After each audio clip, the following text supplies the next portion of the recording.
Longtime fans of the show should be familiar with the lender formerly known as Sue Pullen, and I'm pleased to announce that she's back, fresh off a rebrand and ready to help as Sue Mackey. Sue is a certified mortgage advisor at Fairway Independent Mortgage, an equal housing lender who focuses on finding the right product for you and your needs. She has over 20 years of experience helping thousands of homeowners. Whether it's purchasing, refinancing, or even a reverse mortgage, Sue will help. Sue's licensed in 36 states now, so reach out and let Sue Mackey it happen for you. The best way to reach her is just give her a call at 520-977-7904 or in an email, spullen@fairwaymc.com. Fairway Independent Mortgage has an MLS number of 2289. Sue Mackey has an MLS number of 206048. That email again, spullen@fairwaymc.com, and that phone number is 520-977-7904. Shoot Sue an email and let her know she needs to update that address. Disclaimer time. This is where I tell everyone to lighten up. It's just a podcast. Trading is like that roller coaster at the amusement park. Thrilling, unpredictable, and potentially stomach-churning. What works for one person might leave another clutching their hat in the wind. Our hosts and guests, they're awesome, knowledgeable, full of insights, but we're not financial advisors. So don't rush to make any investment decisions based solely on our banter.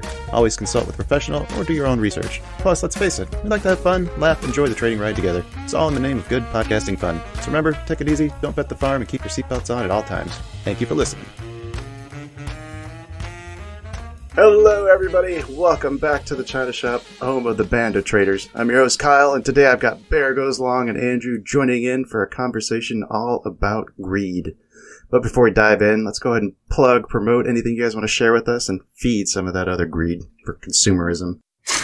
Bear, you got anything you want to promote, plug, share? Well, after listening to the last episode, I gotta push, Cleo's Twitter account. You can call it what it is. That was part of the original conversation. Clitter Watch 2024. That's what we're calling it. H of Trading. Please give her a follow. We got some bold predictions on whether or not she's going to surpass all of us by the end of the year. I'm going to need your guys' help because it's not going so well yet. Andrew, you got anything you want to point people towards or got anything cool going on? Oh, man. Go outside. Have some fun. It's summer, take this podcast on a walk. I know, right? Yeah. Are you telling me that? Or no? Yeah, just... yeah, that's funny. Yeah, my walks are more productive, actually, when it's nothing but, me. No music, no podcast, no nothing. Believe it or not, I tried to feed a gopher today, right before we started recording. I went outside, and there's this gopher that's been running around in our backyard for the last, probably 3 months. Yeah. And I finally got a close look at the thing. The thing doesn't run away. It's not scared of people. And I finally figured out why. It's because it had most of its face tore off. It's missing eyes. Oh, gosh. I don't think it can see anything. So, I think you've earned a banana, dude. Yeah, there you go. Yeah. Wow. He's my new disabled friend. If anybody else out there listening has any suggestions, corrections, or questions for future guests, you can send them over to us via email at bandoftraderspodcast@gmail.com. Join our free Discord server where we partner up with Vanta. Or you can even DM us on Clitter at FinancialInept1. Bear, you're at Bear Goes Long, and Andrew, I think you are Long Winter Trading Co. Yep, that's correct. We'll have all those links in the episode description. You guys can check them out whenever you're ready. But let's just kind of dive in on today's conversation, I think. So let me get my journal entry pulled up, because this is all kind of stemming from, the moment I had. This was, right before 4th of July. I was in a trade. I was making notes on my charts. I was reflecting on some stuff that I had seen. When I went back and was looking at it, I noticed that I made multiple notes about not liking my thesis anymore based on some price action I was seeing, but I didn't actually close anything out. I'd gotten so used to the emotional side being the one telling me when I should flatten a trade that I've started to just ignore it. But it actually occurred to me that, that day type was not the type to be, shooting for stretch targets, aiming for the moon and beyond, Yeah. And so I got I think I identified that it's actually greed was the one that was dictating those trading decisions. And it was doing it in a way that was very fascinating to me because it was tricking me into thinking that the rational side of me was the emotional one and that the greed one was the one who was being rational. Oh, that's wild. Right? Okay.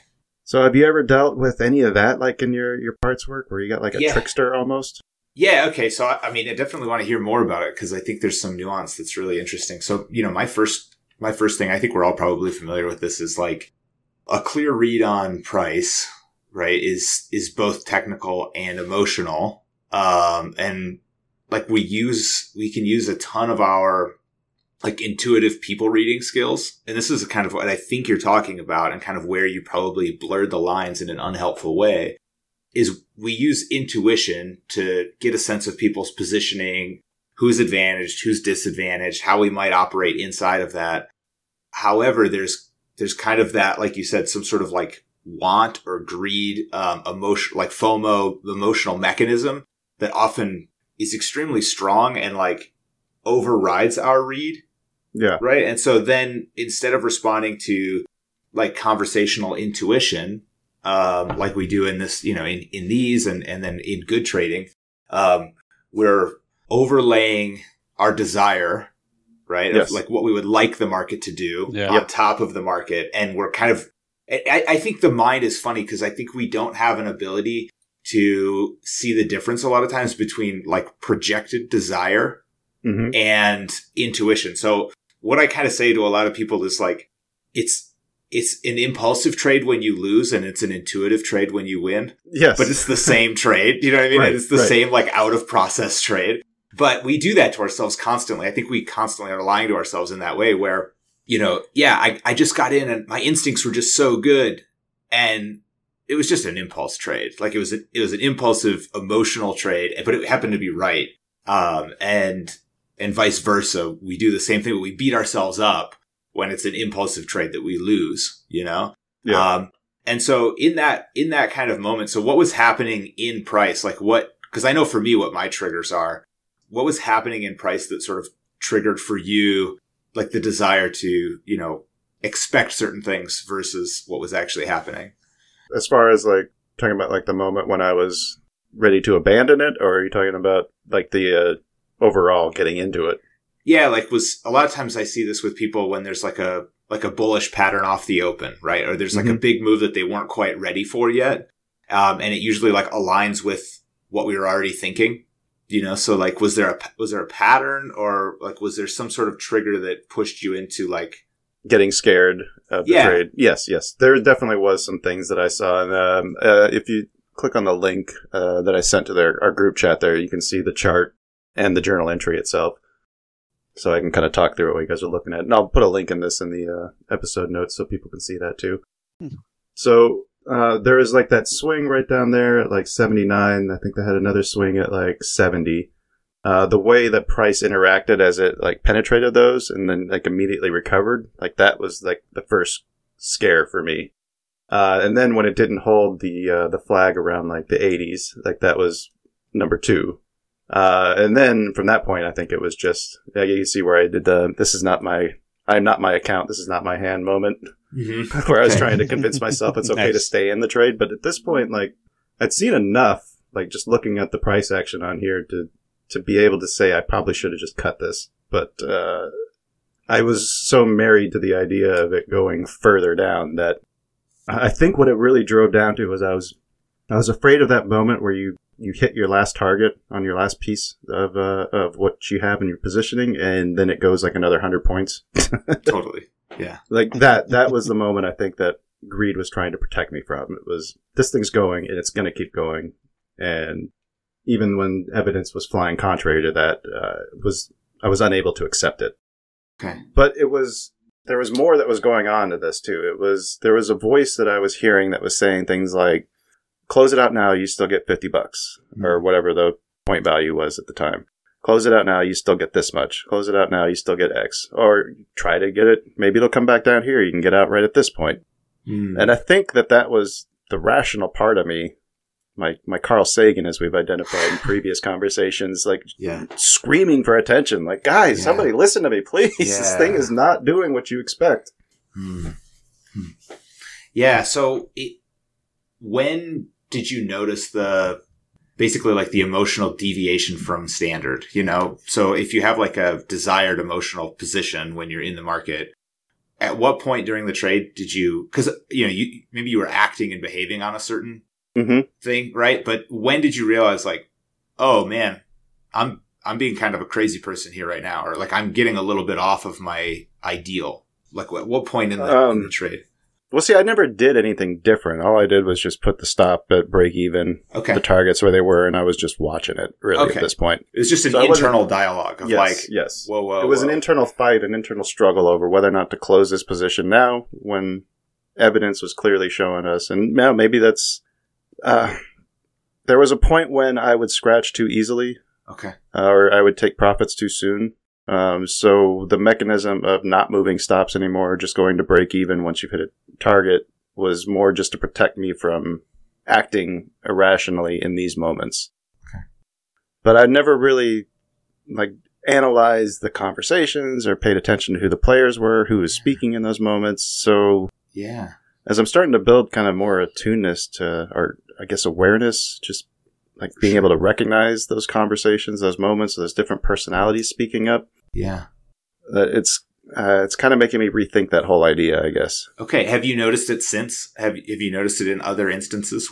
Actually, I think today even, or maybe it was yesterday. It was one day where I closed out another trade it was probably too late, but I did close it out and save maybe 15, 20 points on something. Okay. That normally would have come back to break even, and it would have come back to break even on me. So I have been better at listening to him and acting on that. But again, this was maybe a week ago. So yeah, okay, no, that's great. So one of the things that I think is really interesting there is, and you guys can kind of add into this because you've had experience with it as well.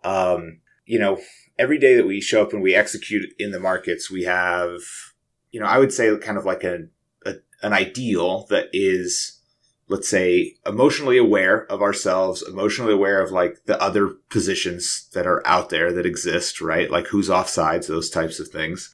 So it's not that we're emotionless, but we're using those emotional skills to our benefit.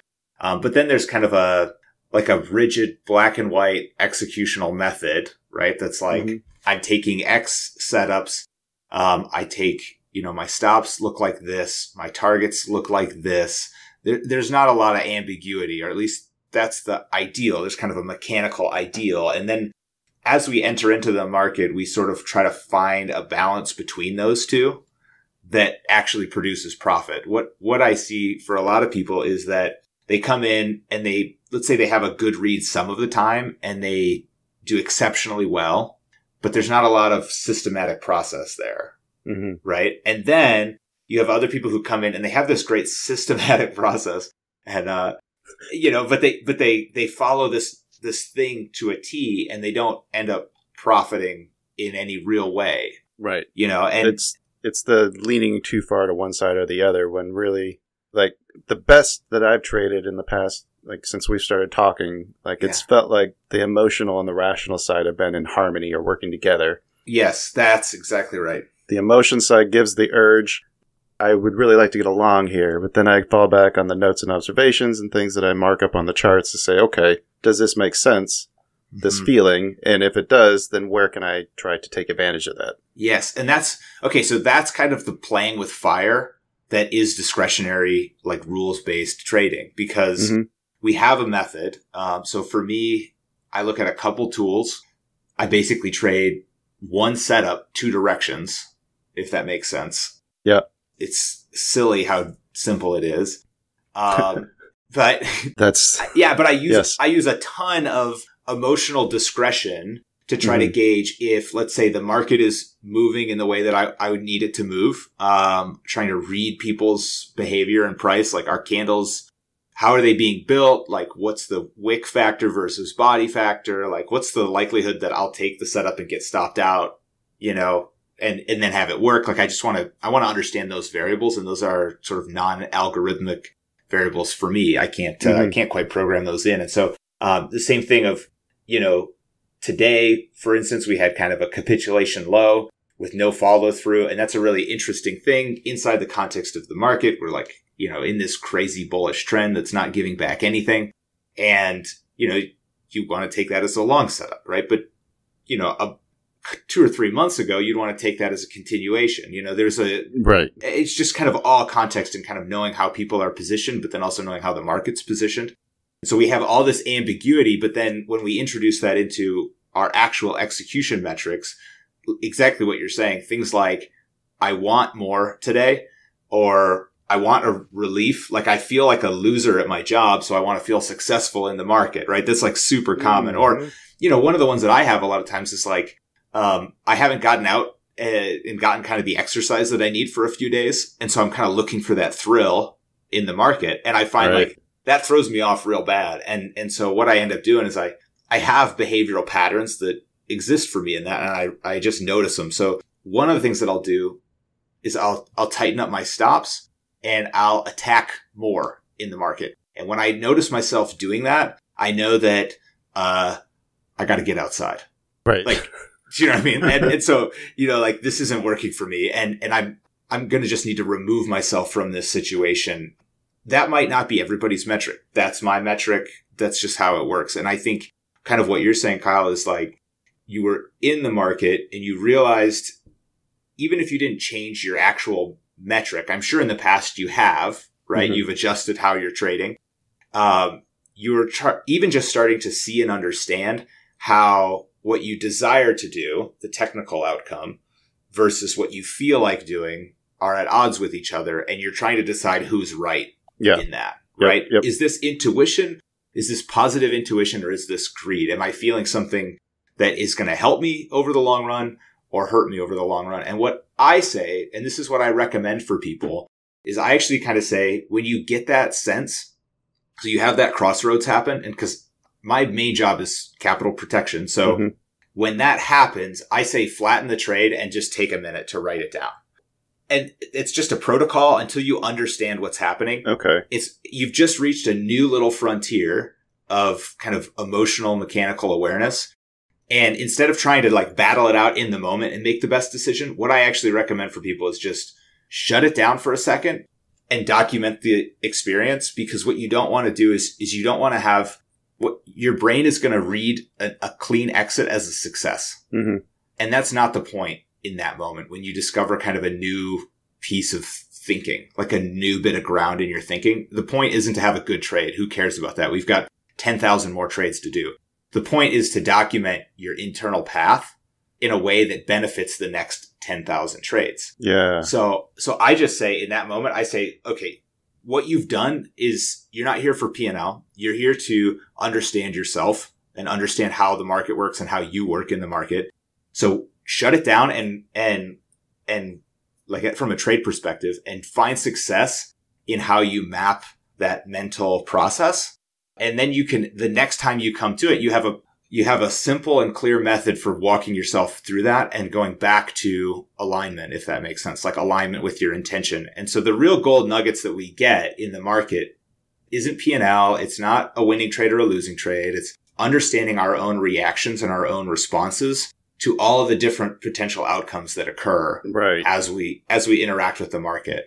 Wow, that sounds powerful. Yeah, it's pretty wild, because then you show up and anything can happen, right? But you've mentally been there with yourself before 1,000 times. And you got notes to back it up too, to reflect on. Yeah. You've got, exactly, like you're so familiar with yourself. And that's, for me, that's given me an intense level of stability in the market, is just knowing how I react, how I feel. I'm not necessarily going to change those things. I'm still going to kind of be the same, but they soften, and those emotional spikes really come down, which then reduces tilt potential. It reduces like showing up tomorrow and, having the same kind of FOMO chasing feeling, or, selling low of day and getting stopped out and getting frustrated. You know what I mean? Like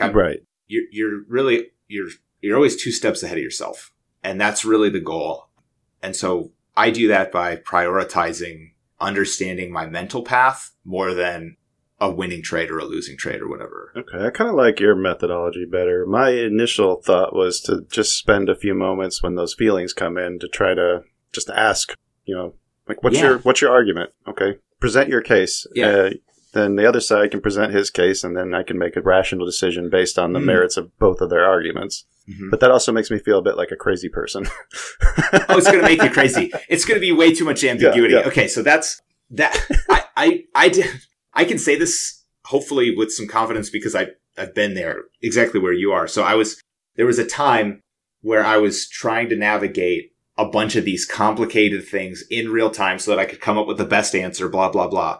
And when I said, that's enough, black and white, what's the black and white answer here? Mm-hmm. It's like markets are shrewd. They're a shrewd mechanism. We need to interact with them in a shrewd way, but we have to be able to work through all this nuance. Do you know what I mean? Yep. And so in order to make a good, shrewd black and white decision, you got to get off the court, and go work that out and then come back into game time. Yeah, go watch some tape. Yeah, exactly. I mean, exactly. Not to borrow too many platitudes, but really come back to the floor trader platitude of when in doubt, flatten out. Mm-hmm.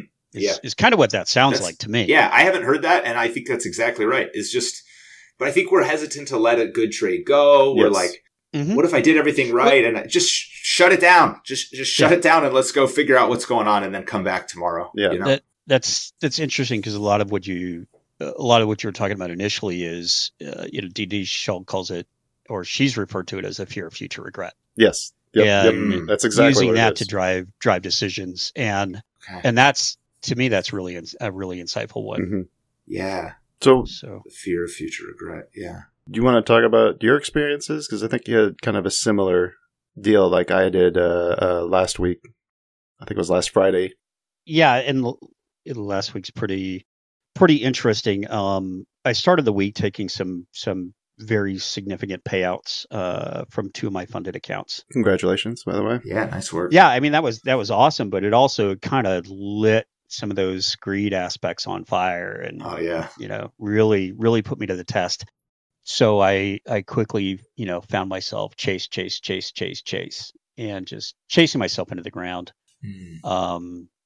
Done a lot of thinking about that the last few days, and even just today, I realized that for the past 2 months at least, I've been trading without being able to see my profits.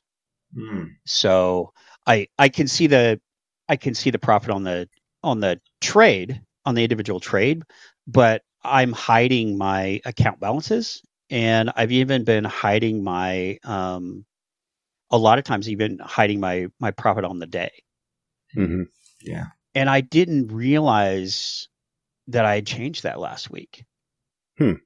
I had spun things around so that I could see the account balances. I could see that, and I was looking at them all, my account balances, because I was looking at targets. And so now, I've changed my trading. That changed my trading from, I'm looking for good trades. I'm looking for good opportunities. I'm paying attention to my emotions and my intuition, to trying to turn a fast buck.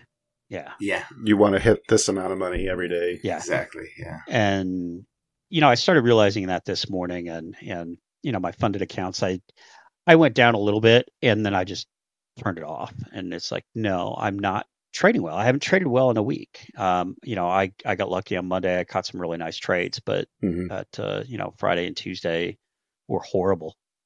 I essentially tilted, or what I call tilting now, which is interesting. Sorry, I've gotten way off track here. No, I'm curious, do you guys feel like looking at your longer term P&L curve has a tendency to throw you off process? No.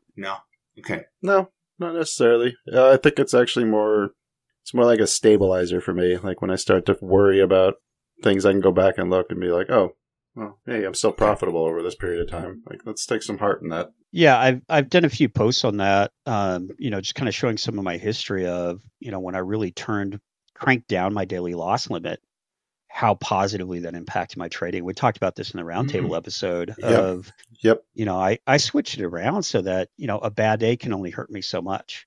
Okay. Now, I've had a couple of days where I turn those controls off, and I hurt myself. I hurt myself sufficiently. I still have to touch the stove. I'm still one of those people. Oh, I think we all do. That's A-okay. Yeah. I think that's part of the fun. But I think the point is when you, how long are you touching the stove for now? Are you still holding your hand on it for 6 hours, or are you touching it back and away? Part of your body. Yeah, are you doing it with the back of your hand? face to stove. Yeah, and that's why I made the remark about, what I call a tilt nowadays. I can go back a year ago, and a tilt day for me was like multiple resets on an eval account. And I mean multiple. Yeah. That is a very expensive day. Yeah, when I'm losing money in a funded account, that can be a very expensive day, but it's a different, I don't know, it's a different kind of expense. Yeah, that should be happening less frequently and less severe each time.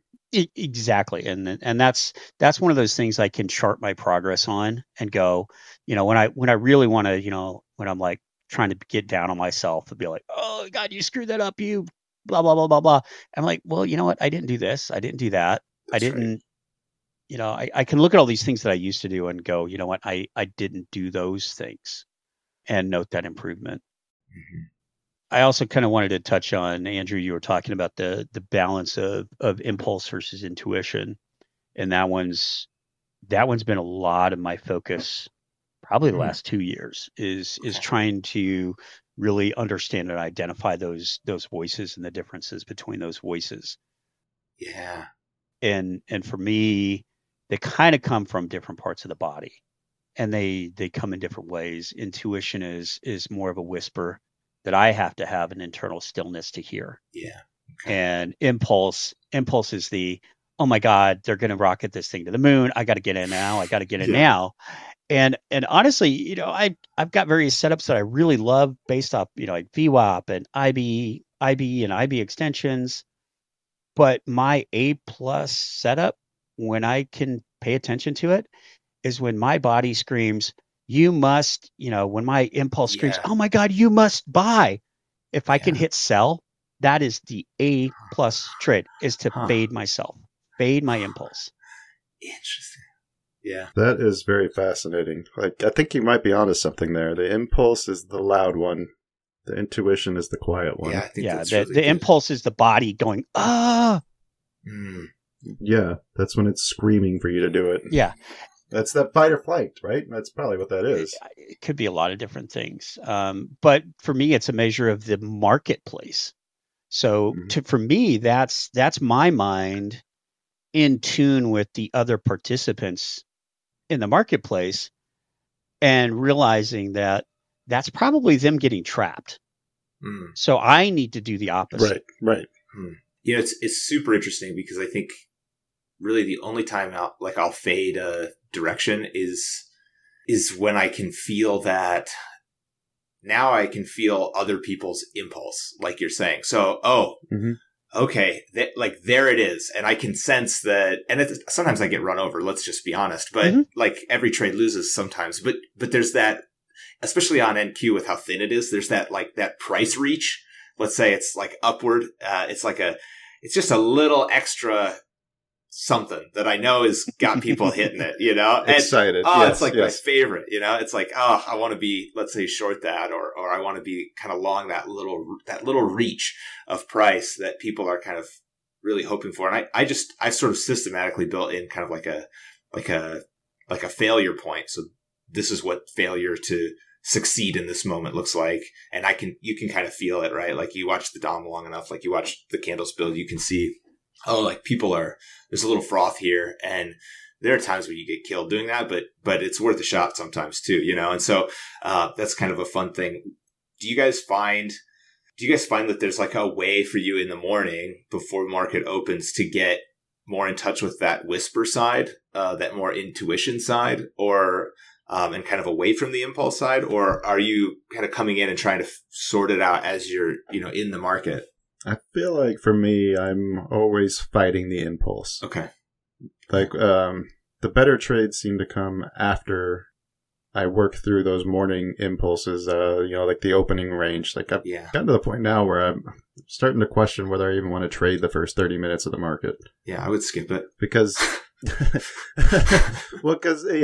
it's very emotionally charged price action. Like if there's no clear setup, then I know I'm very likely to try to force one. So it seems like the best when I do well is when I'm quieting those impulses, not acting on them, and then allowing the rational side to kind of come in there and work together with those impulsive decisions. Yeah. I went through a long exercise last spring where I wasn't allowed to trade the first 20 minutes. I had to watch it, but I couldn't trade it. How'd that feel? It was challenging. There was definitely days where I didn't do it, but it really did help me later on. Yeah. When I did start trading it, it helped me be much more grounded in seeing where the levels are at and what does the market feel like today. And to get myself out of that habit of just throwing on a trade to throw on a trade to see what happens. Touch the stove to check if it's still hot. Yeah. Like, I gotta take a trade so I can get the feel of it. Like, no, you don't. Yeah, no, you don't. No, you don't. And I even had a moment too where at one point, I think it was sometime last week, or it might have been the beginning of, I think it was sometime last week, where like I really like the idea of like approaching the markets as like a detective. Mm-hmm. Like I'm walking into a crime scene. Like you don't just start accusing people as soon as you get to the scene. Like first you got to take some notes. You got to look around. You got to talk to some people. You got to see what's happening. Mm-hmm. Then you can form conclusions to investigate. Right. That's right. Yeah. Yeah, I think that's really good. So I'll throw this out there. Most of my morning process is about quieting my brain down, my emotional whatever charged upness. I do tend to run a little hot as a human being.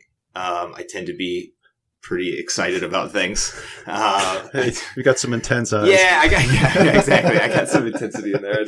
I think it's going to be different for everybody, but for me, I'll overdo it real easy. I'll come in too hot. I'll overtrade. I'll do all that stuff. I'll oversize.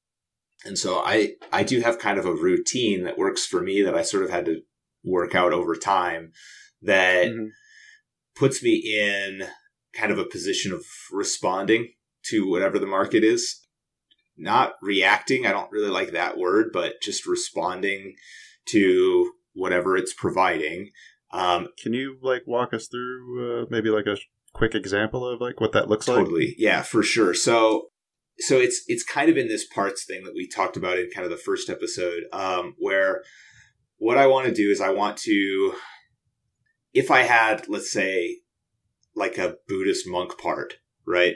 I kind of get in touch with that a little bit, and I do it sort of, it's actually sort of a similar thing that I would do like before a big race. So like before a big bike race or something kind of intense.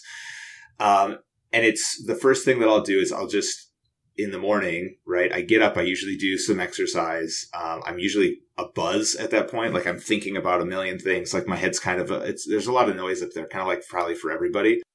And I'll even, I'll check kind of market levels and see what's going on a little bit. But then what I want to do is I want to just slow down my thinking. And so there's a little bit of a mechanical process where I won't look at social media stuff. I won't really look at the internet. Right now it's the middle of July. So I sort of think of the whole world as my living room, It's fantastic. Nice. And so, so I'll sit outside. I'll just sit outside and kind of watch the sun come up, watch some clouds go by, watch some leaves on a tree. In the wintertime, it's a little different. I'll have a cup of coffee. I'll do a little bit of reading. I'll do something that's kind of intentionally boring, if that makes sense.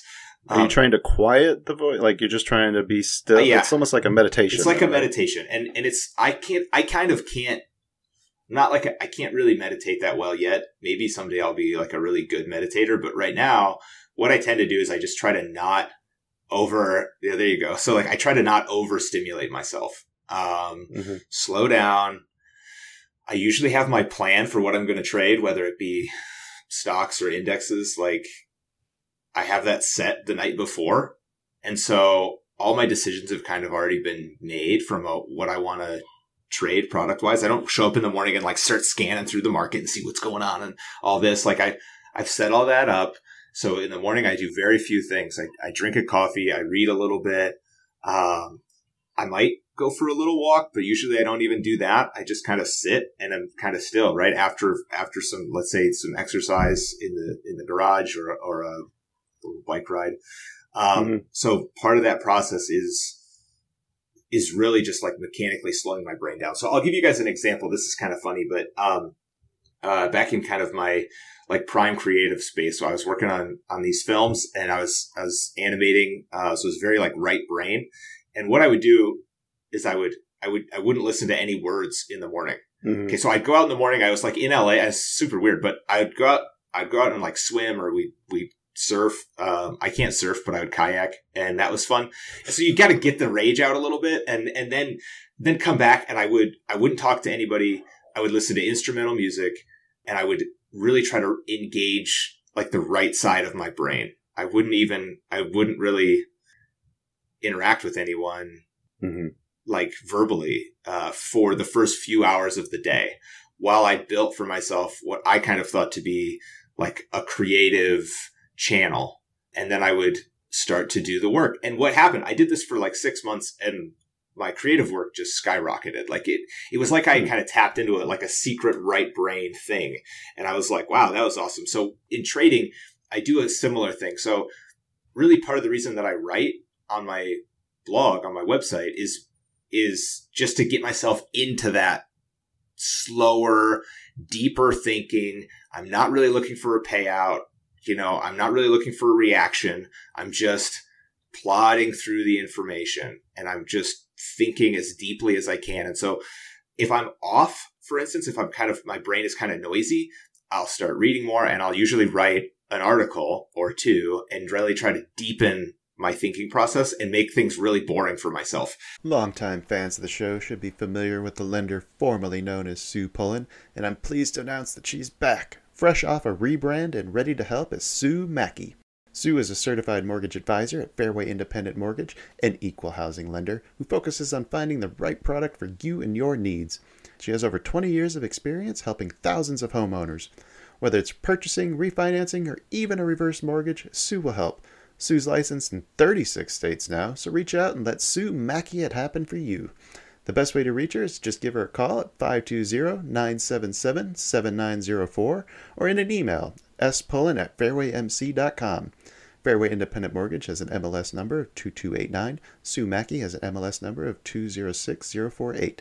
That email again, spullen@fairwaymc.com, and that phone number is 520-977-7904.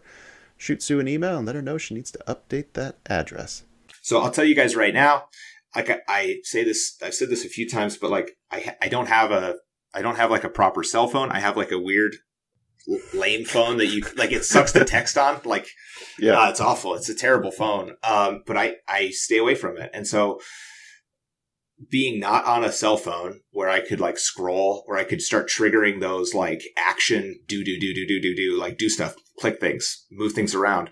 It's that I usually don't eat until after the market close or after lunch. So my blood sugars are kind of low. I kind of want to be sort of tired in the market. Like I want to be I don't want to be that on edge. I don't want to be that gung ho. I want to be you want the market to do something to make you move. Yeah. Like I want to be sitting there in kind of a restful place. Yeah. And so I do a few things like that. Really, it's that I mean, I could send you guys like a link to my pre-market routine, but mostly it's not so much the action. So I'll go into that in a little bit, but it's this headspace. It's this slowing down, meditative headspace that says, I don't need to do anything today. I don't need to accomplish anything. I'm going to sit here, and I'll tell you how I think about this. So then I have my checklist. This is some great stuff. It's not hard. It takes me 10 minutes. But I do like a let's go, one of these. I give it like a fist over the head. Come on, man. Like we're going to get it today, but I don't want to amp myself up. I'm just like, you've got this. Like you're a champ. Okay. I tell myself some positive things like that, right? I restate for myself who I am in the market. I am extremely patient. I trade with purpose. I trade with intention. Right. I love trying and taking a stop, and I don't need to be here longer than I need to be here. Right. I kind of walk myself through those things. Yeah. And so I really spend a lot of time, and I do this all day long. I do this 24/7. One of the pictures that I have is, like, I want to be the Eminem of futures trading. Do you know what I mean? Like he's like, I don't want to have a chip on my shoulder so much. I can't do that. I'm not like an angry guy, but he's like so tight. Okay. With like lyrically, he's tight, all this stuff. He's just, the rapper. The rapper, right? Not like M&M's, but like he does exist. Yeah. Green, okay, so blue, purple, brown. all those things. Yeah, I was trying to figure out which one. Green, probably. Okay. So he's like he's super skilled. He's super tight. He's focused on one thing only. And that's who I want to be in the market. So I spend a lot of time creating a visual of like what those qualities are. And I do that literally. I live that vision of who I want to be in the market, right? Like it's so when you do that who I am in the markets moment, when you're reaffirming those things, are those things that you want to be, or are those things that you know you are? They're both, right? So I know that I am them because I want to be them, and vice versa, right? So I want to be them and I know that I am them. So I don't pair those to, this is going to sound weird, I don't pair those to what I've done previously. They're non-historical. It's just who I am right now. And it's who I will be from this moment forever. It doesn't matter if I was that yesterday or not. It matters that I am it today and I will be it tomorrow. And so that's a really, really important thing. So, you talked about, with me, like wanting to spend some time building like that vision of like who I want to be as a trader. And so hopefully that's going to be the homework you're about to give us. Yeah. So that's okay. So that's really, really good. And there's a little bit of research on this, but it's kind of this idea that we can't act out something that we don't believe ourselves to be. Yeah. Okay. So I can't behave in a way that is out of line with who I know I am. Okay. So like, if I know that I'm a failure and I do well for a while, but I'm ultimately going to fail and then find something else, guess what? All my behaviors are going to align to that belief and I'm going to end up doing it, right? Yep. If I believe that I'm a guy who shows up every day and blows up, evals, then I'm going to show up and blow more evals. That's what's going to happen. And so the thing that's so interesting about this is we need who we know ourselves to be based in reality. Okay. We can't like fabricate a fantasy. Like it has to be based in reality. So what we do is we do this in small steps. Okay. So what if today I show up and I'm a guy who, let's say I don't know that I'm a guy who makes money yet. Let's just pretend, but I'm a guy who takes his stops. Mm-hmm. Okay. That's an inch I can take today. So then I'm just going to change that one small piece. So I realize that, in this, you're going to be honest. Yesterday I wasn't that guy, but today I am. Okay. Take your stops. Now you do that every single day, and that becomes part of your identity. I am a guy who takes his stops. Great. I'm a guy who, right, whatever the next little step is. So, and I'll share a little personal thing. When I got out of college, I'm older now, right? I've been out of college for a while. I was a real heavy guy. All right. I was back in 2006, right? So I was like about 265 pounds, right? And just under 6 feet or about 6 feet tall. And so I was like, well, I've always been this guy, but I don't want to be this guy anymore. So what am I going to do? Well, I'm going to eat vegetables. And then I was like, I'm going to be a guy who doesn't eat any sugar. And then I'm going to be a guy who like goes on hikes in the mountains. And then I did that. And at the end of the summer, I'd lost 70 pounds. Okay, cool. Well, now what do I do? Are you Mr. Yo-Yo guy, or are you like going to actually be that person continuing forward? Well, you've created a small habit and you just start to see yourself as a person who doesn't eat much sugar and goes for hikes in the mountains. And today, I mean, I've kept that consistent for almost 20 years, and it's not because of some like rigorous diet. Like my diet's not different. It's just that I don't see myself as that person, right? I see myself as a person who follows through on his exercise plans and follows through on a reasonable diet, and off I go. And so in markets, I do the same thing. I want to create this really intense vision for who I want to be. Okay. And I have to be honest about how I fall short of that. That's okay. Like that's going to be the facts. There's going to be a distance there, but each day I want to really flood my mind with who I want to be today. What's that picture? And for you, Kyle, like, a lot of times what we do is we bring all this baggage, right? So you go, well, I want to be this kind of person, but yeah, I was doing this. Oh, but I was doing this. Oh, we beat ourselves up. Oh, I'm such a loser. Get that out of here. That was yesterday. Well, but what I love about what you're saying here is it's all about incremental steps. Yeah. And it's okay to fail because you got tomorrow to try again. That's right. Okay. So like one of the topics that comes up often for people that have been, let's say, in markets for a long time, but not succeeding in the way they want. It's usually one of two things. They either perpetually see themselves as a loser and they're continuing to lose, or they're kind of winning, but they see themselves as basically having experienced a lot of pain and they're afraid of markets, right? And so they're stuck at break even, right? And there are people who've been stuck at break even for 2 or 3 years, like that, as wild as it sounds, it's true. So what do you do with that? Well, you have to see yourself, let's say the break even guy, you have to start to see yourself as fearless, right? You have to start to see yourself as someone who doesn't mind losing occasionally. You have to see yourself. Today, I'm going to take my steps, but I'm going to put the trades on, and they're going to do what they're going to do, and I'm not going to be afraid. That's right. Okay, so then you start to, what your brain starts to do is it starts to just reward yourself for being who you are. So you put a trade on and you lose, and it goes, yeah, but I'm not a chicken. Yeah. Great. Yeah. Okay. Yeah. That's awesome. Now let's reward that. Let's go, yeah, I'm not a chicken. Yeah, I lost money today, but that wasn't the point. I'm not a chicken. Okay, great. I have money. Like, I've set aside a budget. I can lose money. Fine.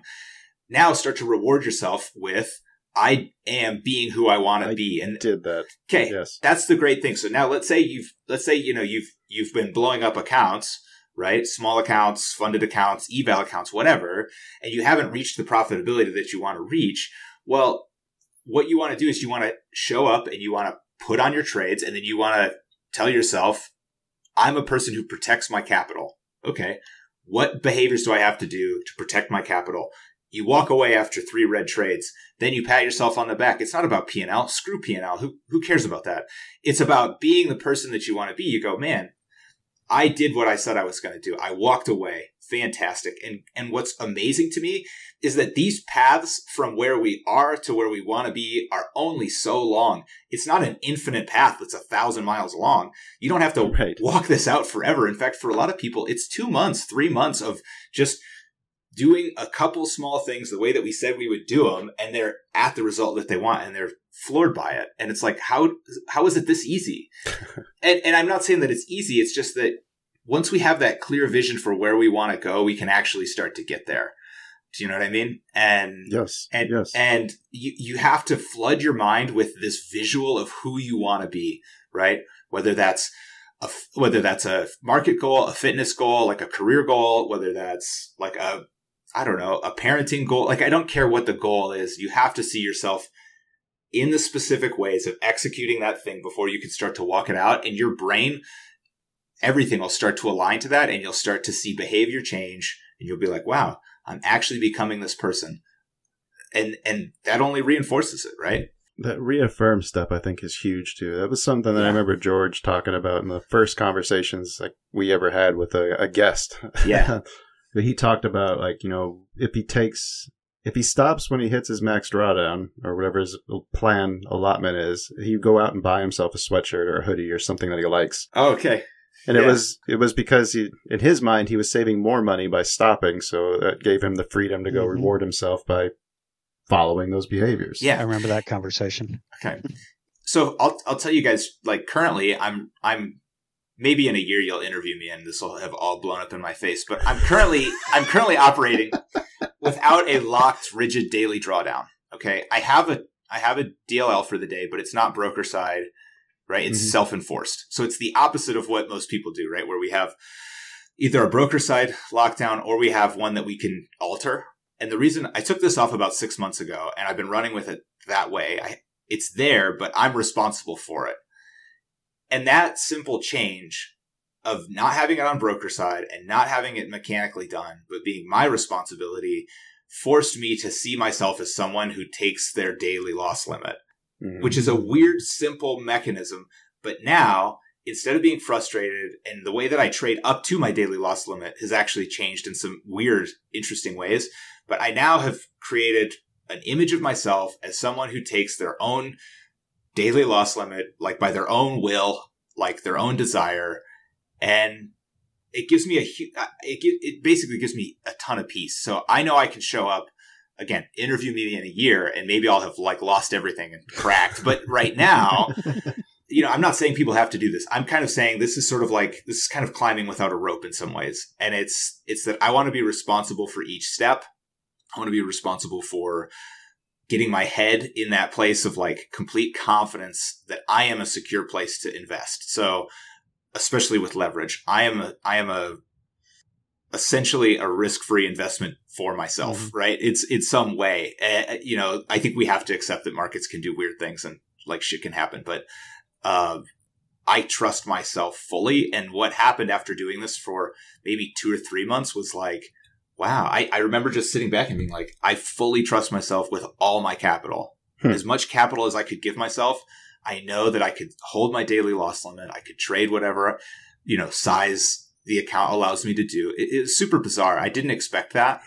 But what I had found was I would take my daily loss limit before, but I would fight up to it, right? Every stop out that took me closer to it was like, I was like, gosh, no, like, hang on. And so I would really want my first trade to be a winner, and all this sort of stuff. And or if it wasn't, then I'd get nervous. Basically, I had this really polarizing thing where if the first trade was a loser, I had like an 80% likelihood of hitting my daily loss limit for the day. Okay. Mm-hmm. But if my first trade was a winner, I would feel good. And a lot of times I would quit or whatever, so I was doing a lot of like small up day, daily loss limit, small up day, daily loss limit. And when I took that off and said, you're responsible, man, like just do your thing.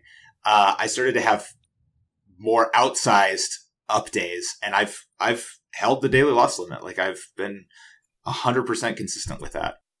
I don't think it has to be an all or nothing either. I mean, I think you can probably work your way into that. Like for sure. Put your broker cutoff point, like double what your personal max drawdown is going to be. And then you just rely on yourself to stop for. Yeah. A weird one. What I did for it was I actually cinched up my broker loss side limit. I had it less. And so I just got used to hitting it. I just would like, crap, I hit it again. Oh, I hit it again. Oh, I hit it again. And then some days I would, I was still profitable overall. But I got the bad taste of being locked out for the day, just out of the system. It just became something that happened to me once or twice a week, That's fascinating. And looking at my history has been great for reinforcing that. That's when I can look back at that sawtooth pattern in my history and go, like right now my daily loss limit is 450. And I'm like, oh, look, I hit 450, I hit 450, I hit 450. And then I had plus 2000. Okay. Yeah. And knowing that I can hit that loss limit and I still have room has helped. One or two of those isn't going to be enough to ruin a week's worth. One good day. Yeah, like I think we're all scared of getting hit in the face until you realize that like injuries heal. Yeah. And accounts heal. Like they heal. You'll be fine. Yeah. Yeah. And even today, I'm still running with that 450 loss limit. And my trading was mixed. I started pulling up and then I started chasing, and I looked up and I was like, oh, I'm at negative 390. Well, you know what? This is NQ. My chance of pulling off a trade without hitting 450 are slim to none. Yeah. Mm-hmm. And I walked away, which I haven't been able to do this last week. So that was very good. And, now I'm looking at it and go, okay, how do I need to reinforce that behavior? How do you build on that now? Yeah. Yeah. Even that, right? So then I think sometimes we view that as like, oh, but I lost, Mm-mm. Not at all. I think that's exactly right. Saved. I won $60 or whatever it was. Crushed it. Once we normalize the daily loss limit for all of us, and I think as like a community, just normalizing the daily loss limit, like a lot of times just having a daily loss limit that you're willing to hit is the difference between a hugely successful trader and someone who doesn't make it, like just that. And it's funny, we talked about this in the roundtable where I actually came up with that daily loss limit was I looked at my historical performance across the eval accounts before I was trading funded. And I went back and I said, you know what? I have never ended green on a day where I went under negative 400. Mm-hmm. Yep. Once I passed negative 400, I was guaranteed to hit the maximum loss limit on the account. Mm-hmm. And, so I just, okay, historically, I know that there's something there in my brain or whatever that tells me if I go past 400, I'm not seeing the market today. It's great. I've got a guy, and I think this has been consistent for most people, is he tightened up his loss limit. Like he made it a smaller R multiple and has had a much greater string of success. because of it, right? And so what our tendency is to not have a daily loss limit and then to have a loose daily loss limit, right? And then what happens? So it doesn't matter. Like your brain doesn't care, if it's, let's say if it's 5R or it's 10R, once you're at 5R, you're done. Like it's going to 10. Yeah. Like that's what you're saying, Yeah, that's like, exactly it. And for me, it's 3R. Okay, yeah, and so that's what I say is I like a 2 or a 3, and I like to be able to basically, what's my pain point, right? And I want it just north of my pain point. All right, so that way I hit it, and I'm not distracted by the trading day. It just is. It's just a fact. It is what it is. Like, but you hit it before you're fully tilted. Exactly. Yeah, exactly. And I'm still cool. I'm still calm. I have no regrets. I go like, all right, fine, and. And then you start to learn to operate inside of that. And it's such a simple thing. And I think it makes such a massive difference for people. Yeah. It's like, it's crazy. I agree, definitely. I got one last question then for the assignment then, the figuring out the who we want to be. Do you think it's a worthwhile exercise then taking stock of our faults in order to have like the blueprint of like what I want to work on or what's like, okay, I act emotionally when the markets start moving or getting volatile. And my ideal trader doesn't do that. But now I've got something that I can actually like point to and be like, no, today I'm not doing this. Okay, that's a great question. So this is an area that I think nuance is super important. So I'm going to try to communicate it. I've said this a few times, but I'm extremely honest with myself to the most negative possible way.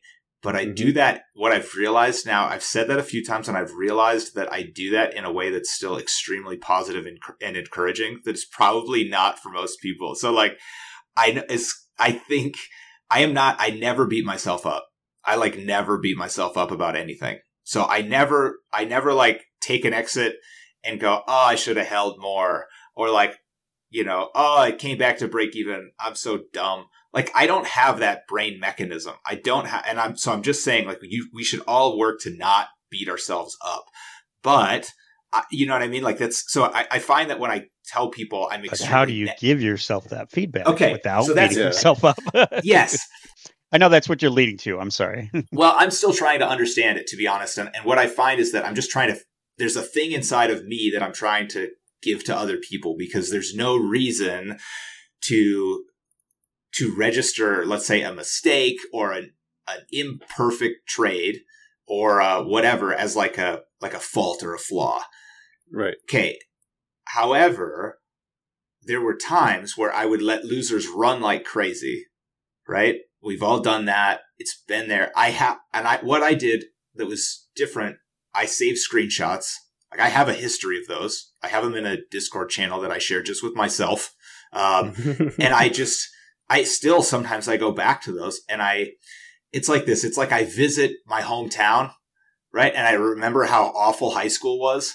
And, yeah. You know what I mean? Or whatever. And then I go back into my normal life, and I'm extremely grateful for what I have, for who I am. I want to kind of go back, and I just want to set up camp in that stupidity just for a second, just to remember how bad it was.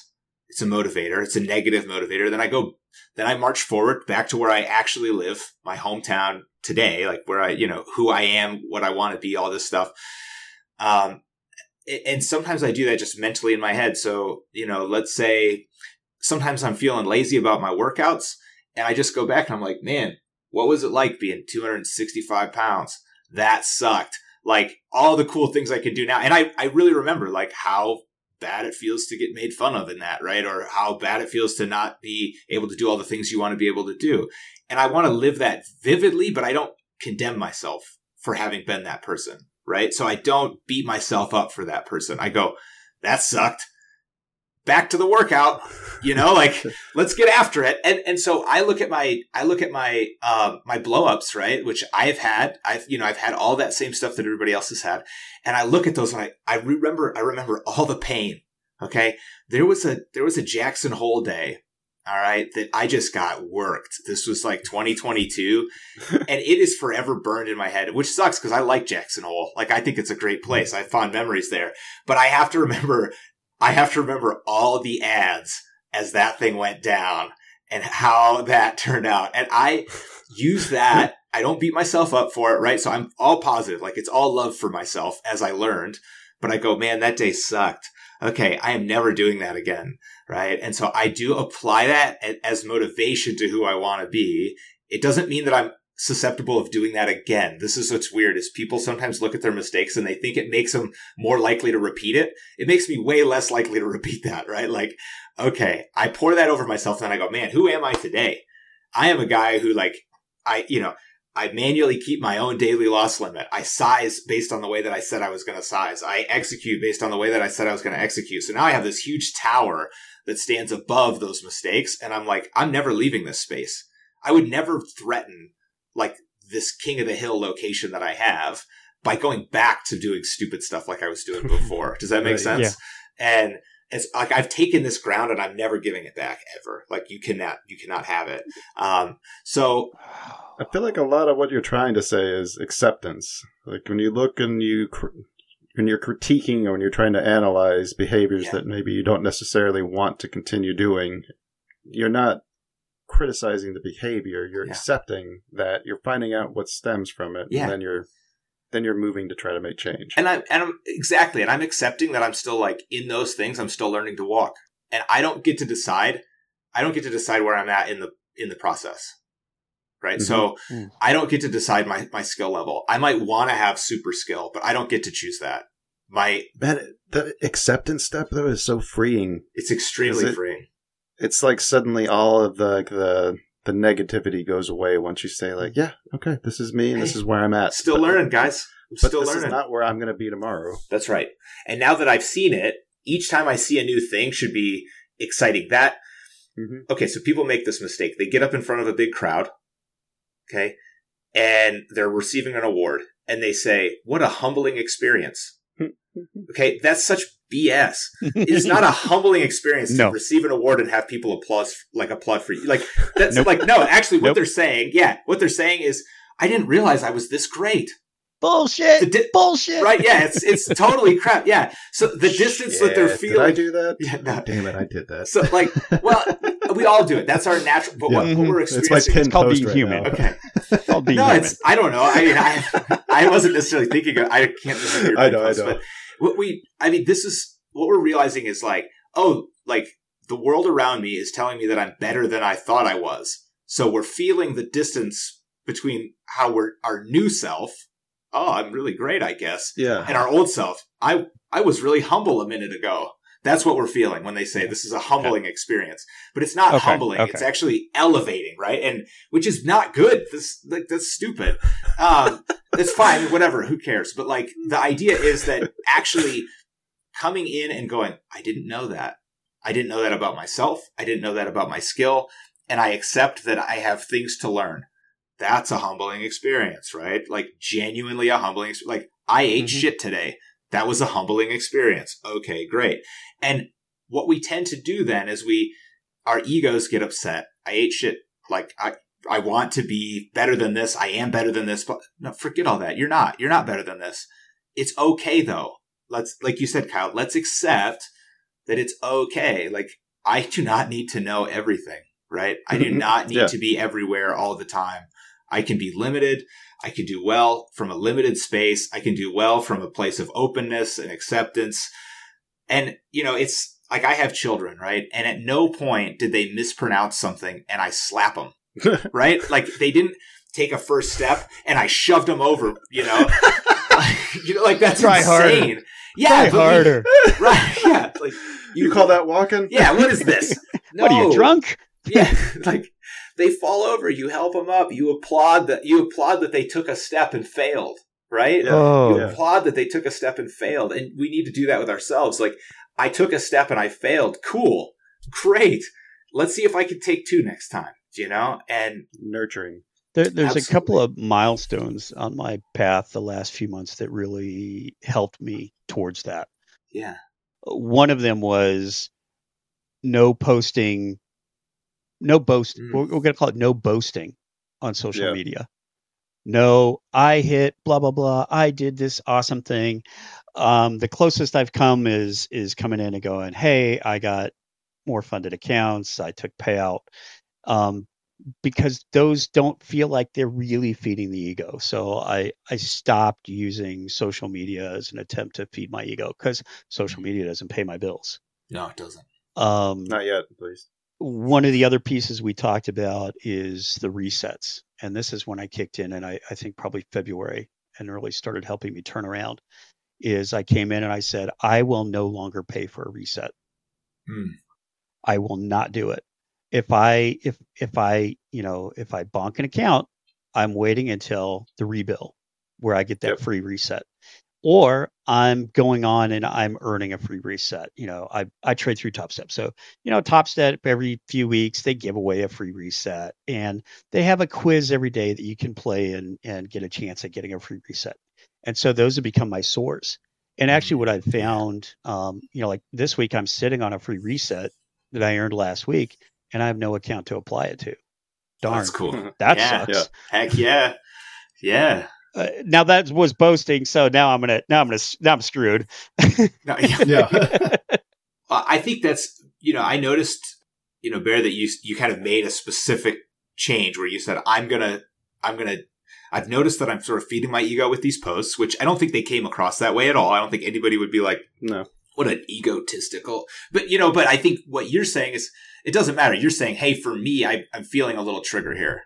My ego food is different than most people's ego food. Okay. Yes. And that transition is massive, right? Because we don't share our P&L with anybody. As like, I don't have to give any part of my P&L to anyone else. Right. And it's mine and mine alone. And if it doesn't exist, then I also don't get anyone else's. Right. So right. It's true. So, it's just on me. And this is a massive piece. So then when we share on that, on the Twitter or whatever, and there's an ego thing, and then it affects the way that I trade next. What the heck payoff is that? Like, this sucks, and it's, our minds are, I totally understand this. I've done this more and more. I understand why people who are successful just hide, just like aren't attached to anything, because the more exposure you have to, let's say the internet, to social media, to a position, the higher exposure you have to potentially loss, right? Or like, let's say loss of ego, or, invalidation. Yeah. All this stuff. It's like, it's sort of like kind of do it, like be successful in the shadows so that you can protect that success. Right. And that success is precious. It's precious to me. And that's why, so, I don't share any of that stuff just because what's the point? I don't see how, like, unless I'm willing to give a percentage of my account to somebody, which I'm not, like, I don't know how sharing anything about my account is valuable to anyone. Yeah. Right. I'm happy to share. Look at me. I'm a great trader. Look at me. Look at me. Nobody cares about any of that anyway. Like, and it doesn't benefit. No. If they do care about it, then they're wrong and they shouldn't, Yeah. Why do they care about that? Right. No, I care about when somebody says, I really turned my trading around by working with this person, by reading this book, by, using this EKG device on my head and learning how to meditate. Yeah. Those are the things that I look at and go, oh, cool. I might be able to use some of that.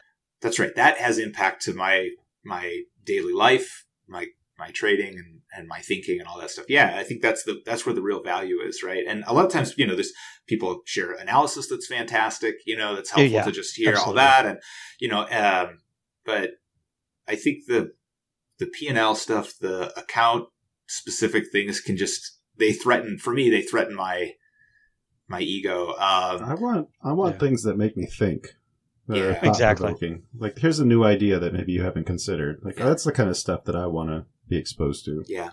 I asked do you find that looking at your overall P&L curve is helpful or harmful, basically, earlier, and you guys kind of said it's helpful. I find that my daily P&L is pretty much meaningless, but if I pay attention to that macro curve, then it's insane. Yeah. So it's so good because it reminds me that for the last 30 days, I have had consistent behavior. For the last 60 days, my behavior has been consistent. And what we find, so with this vision piece, Kyle, like you were kind of asking, is that the more we attach ourselves emotionally to things, right, the more we respond to them. And that's where we see that negatively, like, oh no, I'm red for the day and I'm attached to that P&L. So then we see the spiral, but we can reverse that by saying I'm attached to my consistent process, which creates a bottom left to upper right P&L curve.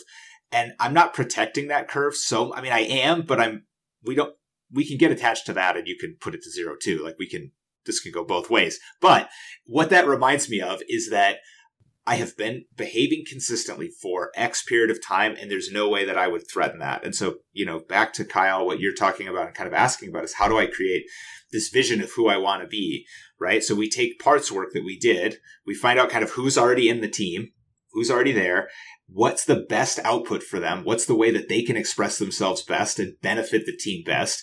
And then we want to saturate our minds with good things. So we visit the negative things. I go visit my blow-ups every once in a while, but that's only there to reinforce this greater body of work, which is this really clear, powerful, emotionally powerful picture of myself, right? That I want it to be, it's not really goals like someday I'm going to have a Lambo. It's not that. It's who do I want to be? Like, how rational do I want to be? What things can I do to be more rational today? What things can I do to be more decisive and more shrewd, right? And to care less about validation from other people and more about validation from achieving my intentions. Like, how can I, those types of things. And I spend basically all day. This sounds really narcissistic, but when I'm not thinking about my children, I'm basically just thinking about who I want to be, right? And how I can get there. So that's in my free time. Then I'm like getting in the groceries for my wife, but then I'm like right back to it, right? After those groceries are in, I'm like, maybe I want to be the guy who can bring in all the Costco groceries in one trip, whatever. So, but it really is like, I think people would be surprised how much high performers are thinking about their performance and who they want to be. So like Tiger Woods is like, he's Tiger Woods and he thinks himself as Tiger Woods and he's constantly thinking himself as Tiger Woods. You look at like Tom Hogarth and the way that he talks about who he is as a trader. I mean, he says that he has to move into that place of being who he wants to be in markets. Like he spends substantial time in the morning. Like he's not normally that person, but he has this extremely crisp and clear vision of the type of, I'll say, artist he wants to be in the markets. If you look at Alex Honnold from a climbing perspective, he's the same way. He has this extremely clear vision of who he wants to be on, these rock walls. If you look at, Michael Jordan had this clear picture of who he wanted to be. And I think we do those in smaller ways as independent traders. I want to be this type of person. And it doesn't matter if anybody sees it, right? It doesn't matter if anybody knows about it. I am fully satisfied being this person at my desk today and just closing down my charts at the end of the day and being like, I kicked ass. Yeah, I want to be that person for me. I was me 100%, and I am thrilled about it. Yeah. It's a performance activity. I mean, look at your F1 drivers. What do they do in all their spare time? They're sitting there with their eyes closed and they're visualizing that next track, and they're visualizing every corner, every apex, every turn, every, marker that they need to look for. That's right. And that's why I tell people to have a simple trading system, because then you can walk away from the market and you can see it. You can picture it. What's happening. You can just watch yourself taking that VWAP touch, take that VWAP That's right, touch.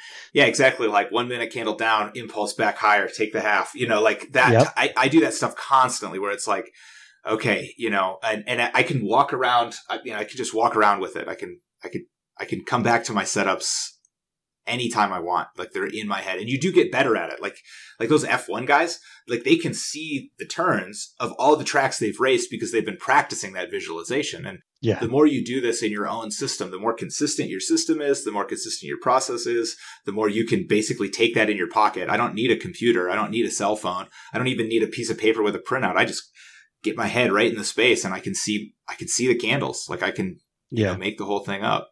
Yeah. That's awesome. Yeah. I think your window's starting to expire here, so we should probably wrap things up. I'll double check, but I had more opening on the back end, but yeah.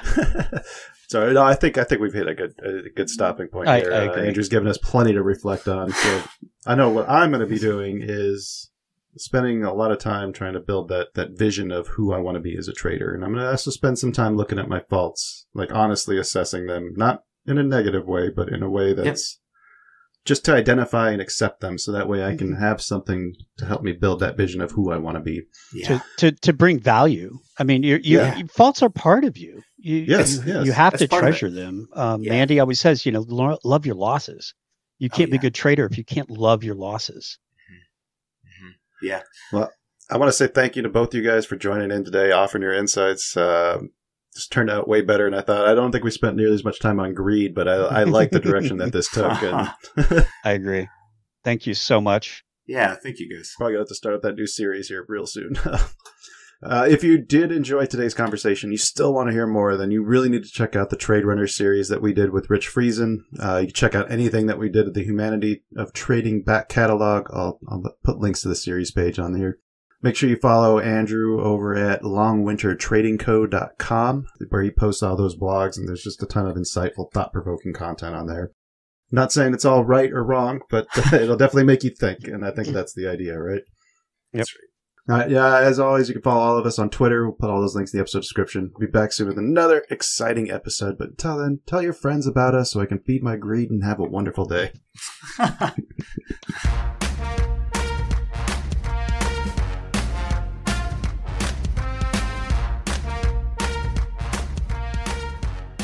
This podcast is intended for informational and educational purposes only. It does not constitute financial or investment advice and should not be construed as such. The hosts, guests, and contributors of this podcast are not licensed financial advisors, brokers, or professionals. Any trading or investment decisions made based on the content of this podcast are solely at the listener's discretion and risk. Trading and investing in financial markets carry inherent risks, and past performance is not indicative of future results. Listeners should conduct their own research and seek advice from qualified financial professionals before making any financial decisions. The views, opinions, and information shared in this podcast are those of the individual contributors and do not necessarily reflect the views or policies of the podcast creators or associated organizations. Produced by China Shop Productions.